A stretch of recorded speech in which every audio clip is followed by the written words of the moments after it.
Everyone knows how I feel. I made it very clear after the debate that I thought he should continue. But that was not what most people wanted. So, but Joe Biden is the kind of person who pulls himself up from rock bottom, and I think he could have stumbled into it. I really do. That was a video clip from Case Study QB, who watches cable news and clips out the relevant moments so you don't have to watch it. So thank you for that. But last week, Mika Brzezinski admitted that she thinks that Joe Biden could have stumbled his way into a second term had he remained in the 2024 presidential race. Now, you heard a small portion of why she thinks that. Maybe she makes a better point with fuller context involved. So let's take a look. People responded very badly when he beat Trump during that campaign to Trump bullying him or going after his remaining son. People stood up for Joe Biden because they knew who he was. They know who he is. And I think an aging Joe Biden is very self-aware about that, and so is his team around him. And he's still 10 times more qualified than what we've got. And he's qualified to manage the world stage. I think after that disastrous debate, he did a news conference. Remind me, Lemire, was it the NATO summit? Yeah, a couple weeks later. NATO summit was at Washington. 8 at night. And yep, he got names wrong. Yep, he had to correct himself a few times, but his knowledge of world affairs was in depth and clear. People chose to, filters instead of reality, which was his good president who has historic presidency, who was able to beat Donald Trump. End of story. Based on Joe Scarborough's facial expression as Mika Brzezinski is talking, I am about as convinced as he is in the points that she's making. I don't know, maybe I'm totally misreading his face, but he seems like he's not buying it at all. Yeah. I certainly am not buying it at all.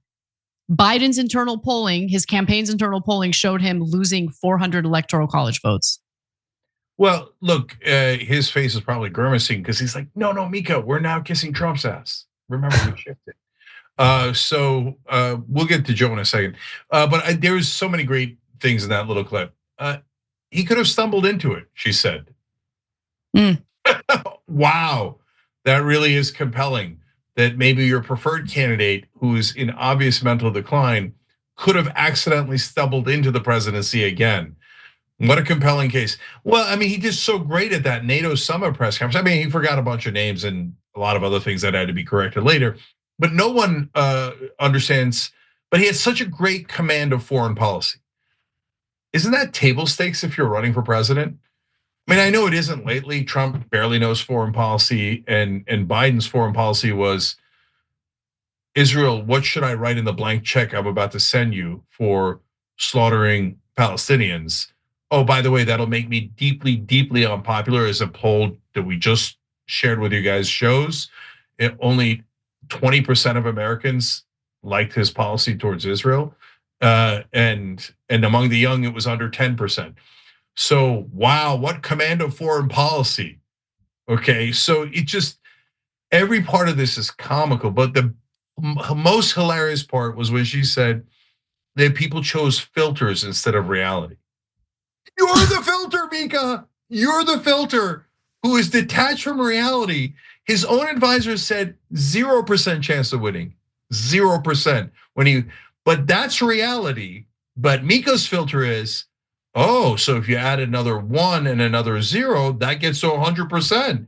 So Biden would have won. Biden would have won. No, you're the ludicrous filter. Yeah, look, Biden suffering from mental decline as he was in the top political post in the country, the most powerful position, certainly in the United States, but most powerful position worldwide. Let's keep it real. She was okay, right? Like her audience is there. It's not impacting her cushy life negatively in any way, shape, or form. Inflation, what inflation? Inflation is just totally unbothered by that. In fact, I remember after the presidential election, she and Joe Scarborough did a segment where Joe Scarborough was shocked at the price of butter. He's like, oh my God, $8? $8 for a stick of butter? Yeah, Joe, where have you been, homeboy? And it's because they're unbothered, they're untouched by the disastrous policy decisions and some of the economic issues that riddled Biden's term. And so while on one hand, I'm making a point about Joe Scarborough appearing to be confused by Mika's ridiculous points, in the next clip that we're about to watch, you'll see that Joe Scarborough seems to be befuddled about other things as well that he should not be befuddled by. Let's take a look. I want to go to the debate, the night of the debate. Anybody that says to you they saw that coming is lying. Okay, here's what I saw coming. Here's what I saw coming. Did not see that coming. In the 20 debate, Elizabeth Warren and Bernie Sanders were waving their hands constantly, waving their hands at the camera. Let me talk. Let me interview. Let me do this. And all the time, Biden was sat there like a cigar store Indian or something. Why was he standing there doing nothing? He never participated in those debates. Maybe there's something about him and doesn't want to debate. I don't know what it is. And I don't know if we even the three of us could figure this out about Joe Biden and his decision about not wanting to debate. But he didn't debate in June. Well, this is a question for historians, and I would love to. Everybody thinks there's this grand conspiracy. It was this grand conspiracy to hide him. I did not see that. What exactly is a cigar store Indian that Chris Matthews just made a reference to? What was that? Yeah, so he makes such antiquated references. In the old days, they would have this. Anyway, I don't even want to explain it. Let's get to the Okay, yeah, don't. Go ahead. Yeah, so it's so funny that he there's the two statements that he made kind of explain what's wrong here. So first he says, if anyone told you that they saw Biden doing poorly in the debate and being in mental decline before the debate, they're lying. Now that's hilarious, right? Because half the country saw that Joe Biden was in mental decline and they thought he was going to do terrible in the debate, and they were right. Now most of that was right wingers, and you can say they're biased, but it wasn't all right wingers. We thought he was going to do terrible in the debate. We thought he was in mental decline, and we said that about a year before the debate, and we were proven spectacularly correct, unfortunately. Okay, so but that's okay. So that's half the interesting stuff. But then he says, so historians will have to figure out why things happened the way that they did regarding Joe Biden.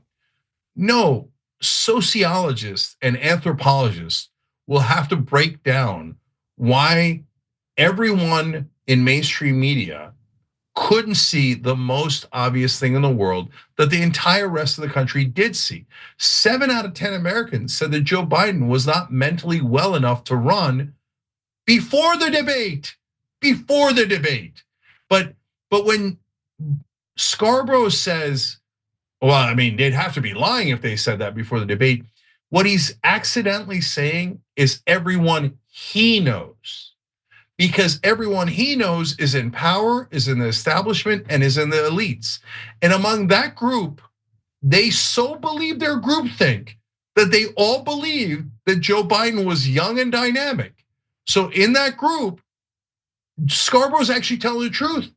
All of those guys, and because now half of them are pretending they knew all along, when in reality they were butchers for Joe Biden and would attack viciously anyone who said the truth. Half of those guys are now pretending that they knew all along, and golly gee, they were trying to help or something, right? But Scarborough's right. No, among the elites and among cable news anchors, none of them knew. You think they're part of some sort of evil plot? They're not. They're just in a bubble, and they have this groupthink. Democratic leadership are geniuses. Don't look behind the curtain. You'll find out that the Wizard of Oz isn't what he says he is. But geniuses, Joe Biden is the greatest candidate. All those people thought that. And that's because they're so detached from reality. They sound like lunatics to the rest of us, but to them, they think they're the great and powerful objective press. And I mean, they're really giving their whole game away.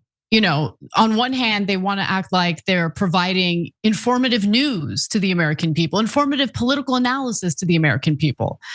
Part of the reason why, or the main reason why, they lost such a huge portion of their audience following the presidential election is people woke up and realized, no, these folks are lying to us. They are misleading us. And so if you were shocked by the results of this latest presidential election, you were very likely watching MSNBC, where they told you things that maybe you wanted to hear, right? Things that felt good. And I totally get that. I get not wanting to hear bad news if you want the candidate for one particular political party to win.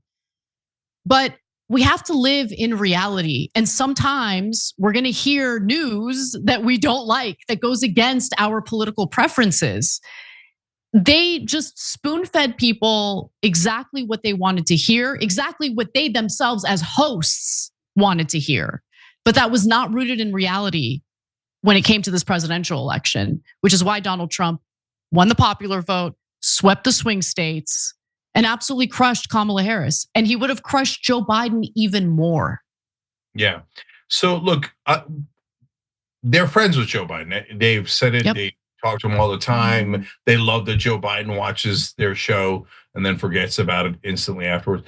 And so, but that's not supposed to color your analysis on television. But they're so brazen about it. I mean, look at what the mental patient Mika Brzezinski said. She said people love the way that he defended and handled his one remaining son.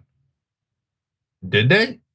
Because polling shows that they hated the way he handled Hunter Biden.